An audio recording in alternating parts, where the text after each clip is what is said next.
قرآن پاک نے فرمایا لقد کان فی یوسف و اخوتہ آیات للسائلین.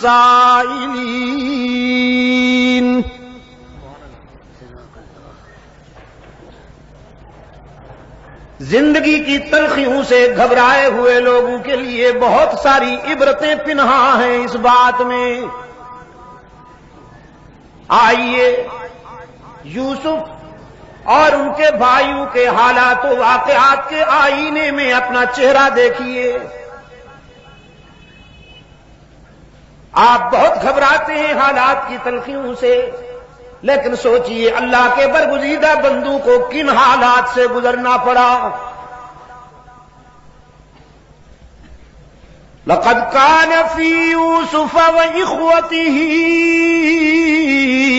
آيات للسائلين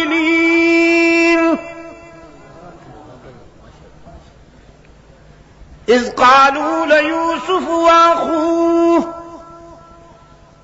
أحب إلى أبينا منا ونحن عصبة إن أبانا لفي ضلال مبين.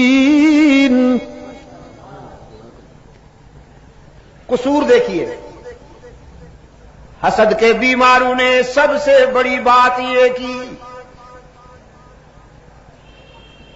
ہم پرانے ہیں، ہم بڑی جماعت ہیں، اور یہ ایک ہے عمر میں بھی ہم سے چھوٹا ہے. کبھی کبھی عمر میں چھوٹا ہونا بھی آزمائش ہو جاتی ہے. ہم بڑی جماعت ہیں اور یہ اکیلا ہے، عمر میں بھی چھوٹا ہے. لیکن والد گرامی کو دیکھیے، بس یوسف کے چہرے پہ نظر جمی رہتی ہے.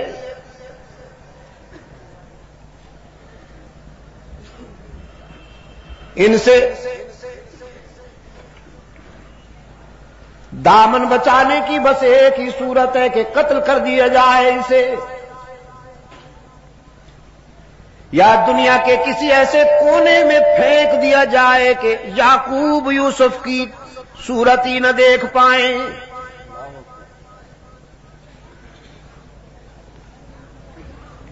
یہ اور اس کا بھائی بنیامین.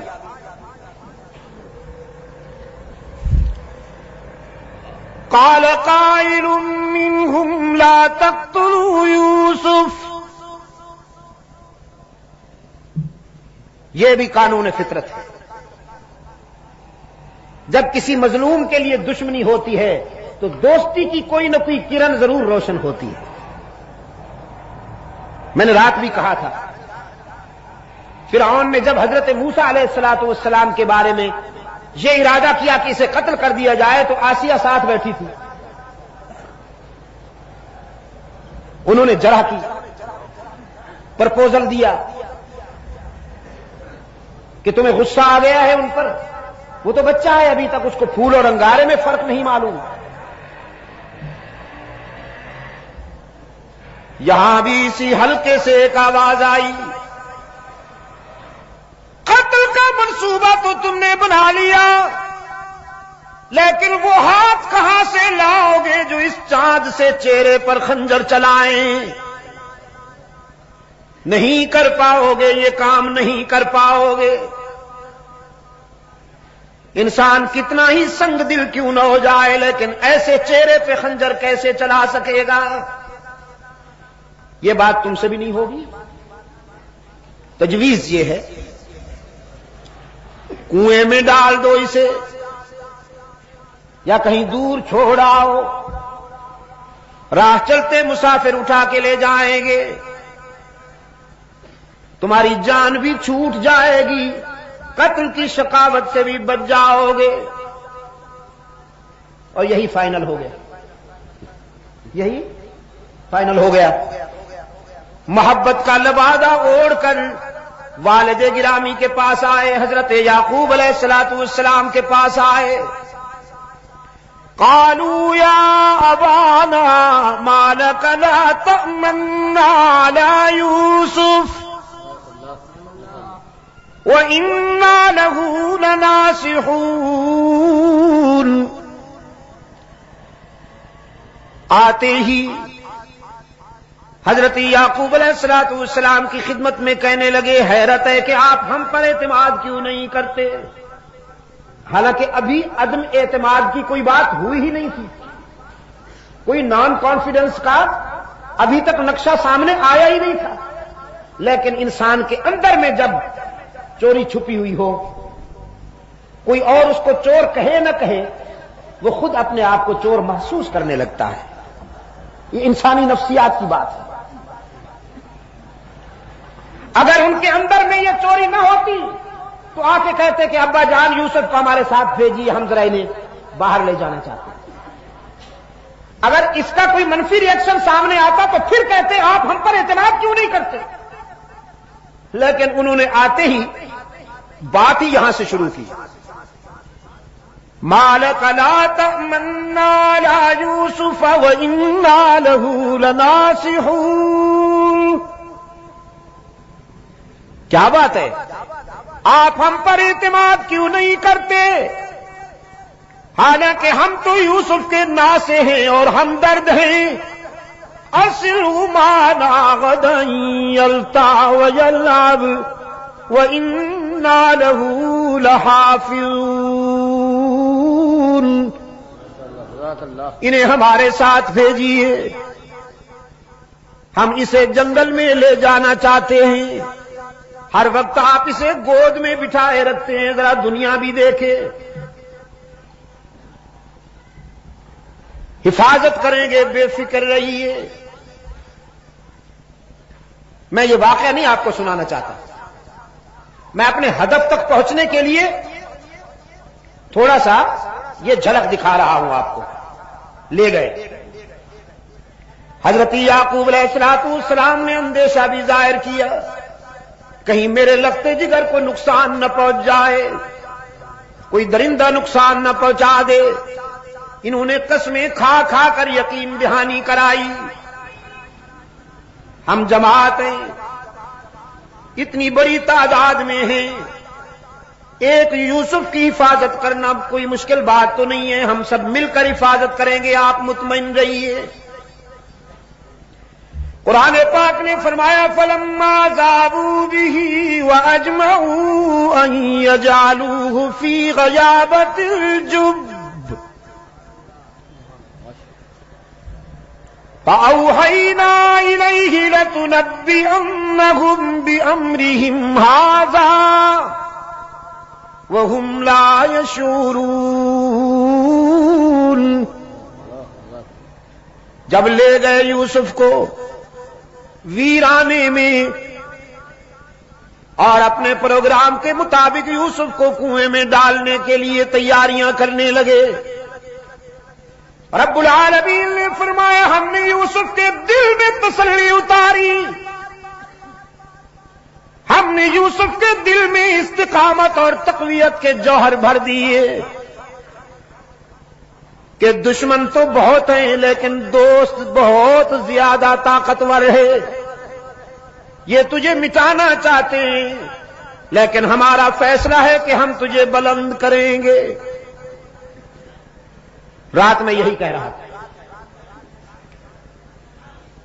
مکہ والے مٹانا چاہتے تھے اور عرش والے نے بلند کرنے کا فیصلہ کیا تھا. یہاں بھی یوسف علیہ السلام کو مٹانے کا پروگرام بنایا گیا، کنویں میں ڈالا گیا. رب العالمین نے روح الامین کو حکم دیا جاؤ میرے پیغمبر کو اپنی آغوش امانت میں سنبھال لو.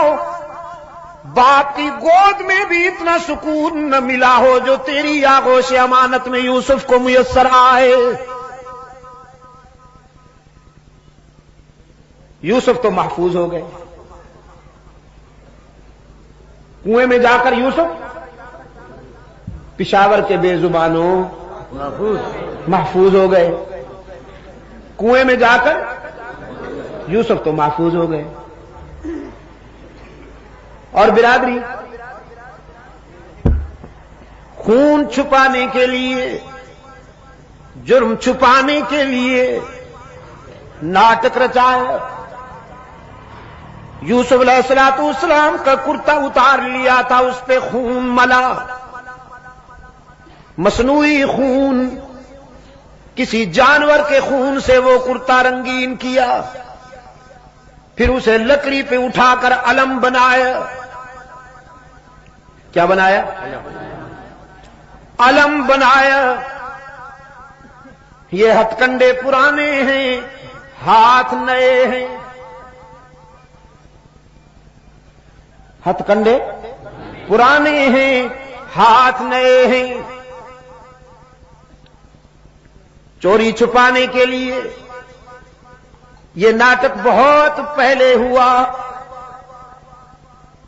جناب یوسف علیہ السلام کا خون آلود کرتا لکڑی پہ اٹھائے ہوئے، مصنوعی آنسو بہاتے ہوئے، چیختے چلاتے ہوئے، قرآن کی زبان میں شام غریبہ مناتے ہوئے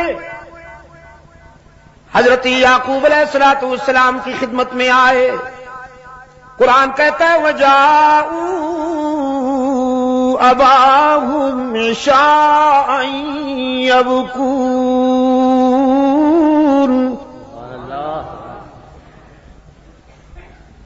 روتے چلاتے ہوئے یعقوب علیہ السلام کی خدمت میں آئے۔ قالوا یا ابانا انا ذهبنا نستبق وتركنا يوسف عند متاعنا فأكله الذئب وما أنت بمؤمن لنا ولو كنا صادقين۔ اپنی کہانی بیان کی۔ ابا جان خطرہ یہ ہے کہ آپ ہماری بات مانیں گے نہیں، حالانکہ ہم محب اور سچے لوگ ہیں، محب اور سچے لوگ ہیں۔ انا ذهبنا نستبق وتركنا يوسف عند متاعنا فأكله الذئب۔ ہم یوسف کو لے گئے ویرانہ میں، ہم تو کھیلنے میں لگ گئے، بھیڑیا کم بخت آیا، کھا گیا ہمارے بھائی کو۔ کیا کرتے ہم، پتہ ہی نہیں چلا۔ قرآن کریم نے فرمایا اپنے دعوے کے ثبوت کے طور پر وہ کرتا پیش کیا حضرت یعقوب علیہ السلام کی خدمت میں۔ وَجَاءُوا عَلَىٰ قَمِيصِهِ بِدَمٍ كَذِبٍ۔ جناب یعقوب علیہ السلام کے سامنے جب یوسف کا کرتا پیش ہوا تو بڑے غور سے دیکھا کرتے کو، ہر جانب سے، ہر زاویے سے اسے پرکھا۔ فرمانے لگے کوئی پڑھا لکھا بھیڑیا تھا، قوم کا فارغ التحصیل، کوئی آیت اللہ قسم کا بھیڑیا تھا نا۔ میرے بیٹے کو تو کھا گیا، لیکن کرتے پہ ایک بھی دانت نہیں لگا، ناخن بھی نہیں لگا، یہ تو کسی طرف سے پھٹا ہوا ہی نہیں ہے۔ کوئی کوالیفائڈ بھیڑیا تھا، پڑھا لکھا بھیڑیا تھا، شاید اس نے پہلے کرتا اتار کے رکھ دیا ہوگا، پھر میرے بیٹے کو کھا گیا ہوگا، اس کے بعد پھر خون ملا ہوگا۔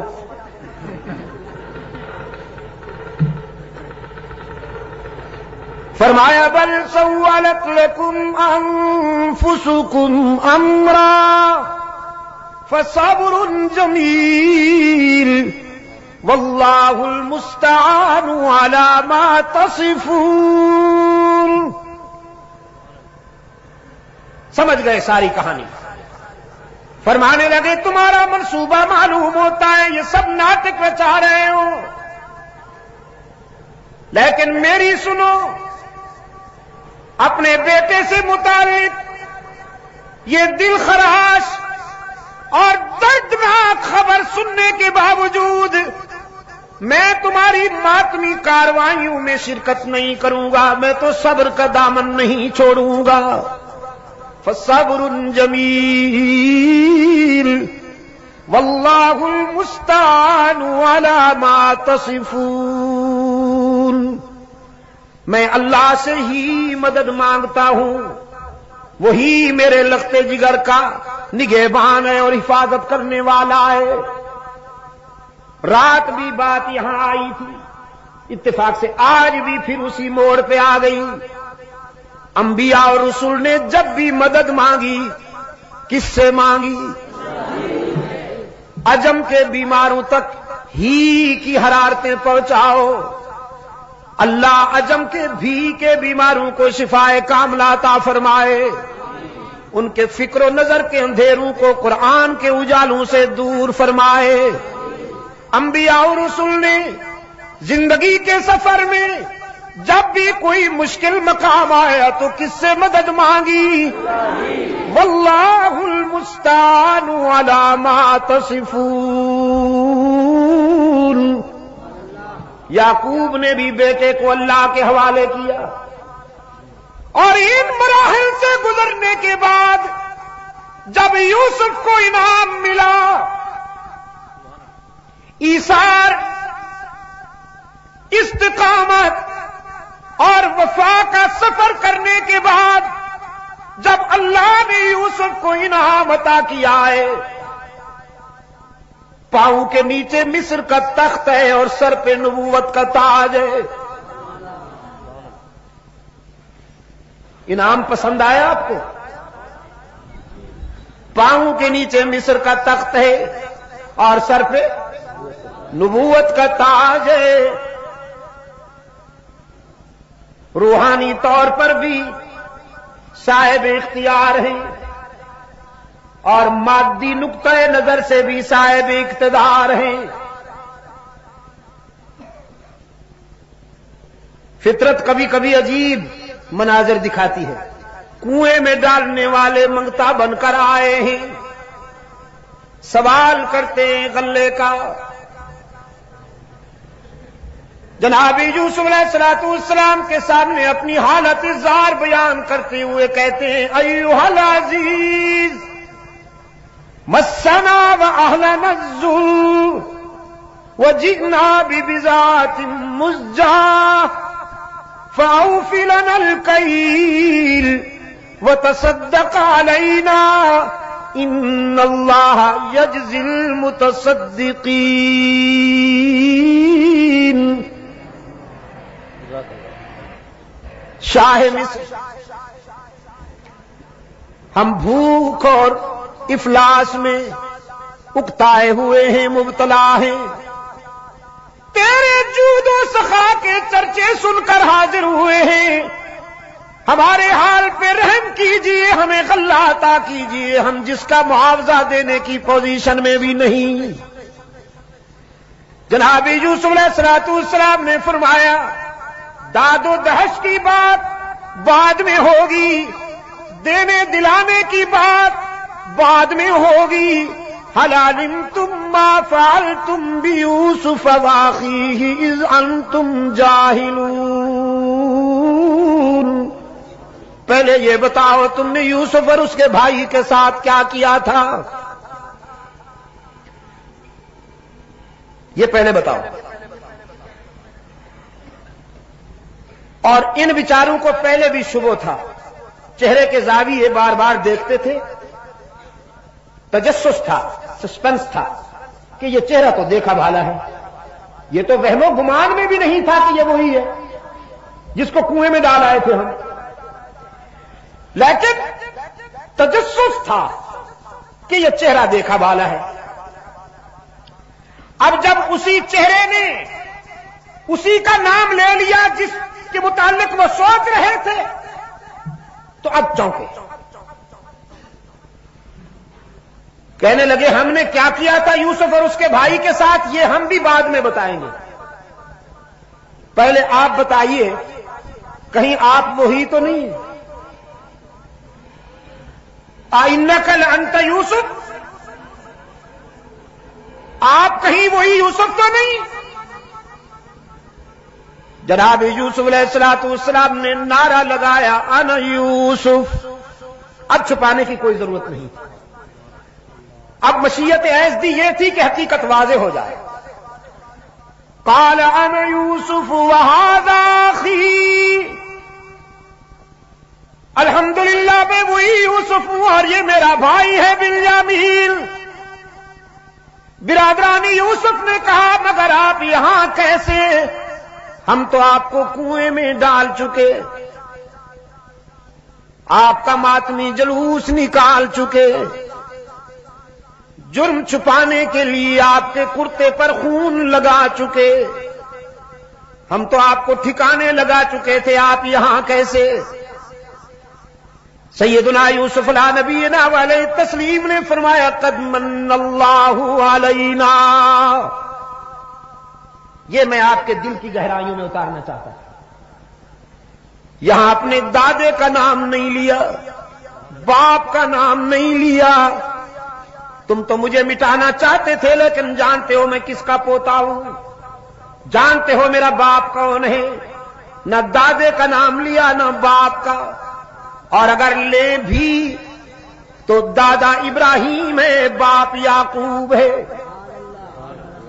دادا وہ ہے جس کی نسل سے کم و بیش 14,000 انبیاء پیدا ہوئے، ابراہیم علیہ السلام کی نسل سے کم و بیش 14,000 انبیاء پیدا ہوئے اور انہی کی نسل سے رحمت عالم صلی اللہ علیہ وسلم آئے، لیکن یوسف کی زبان پر دادے کا نام بھی نہیں آیا، باپ کا نام بھی نہیں آیا۔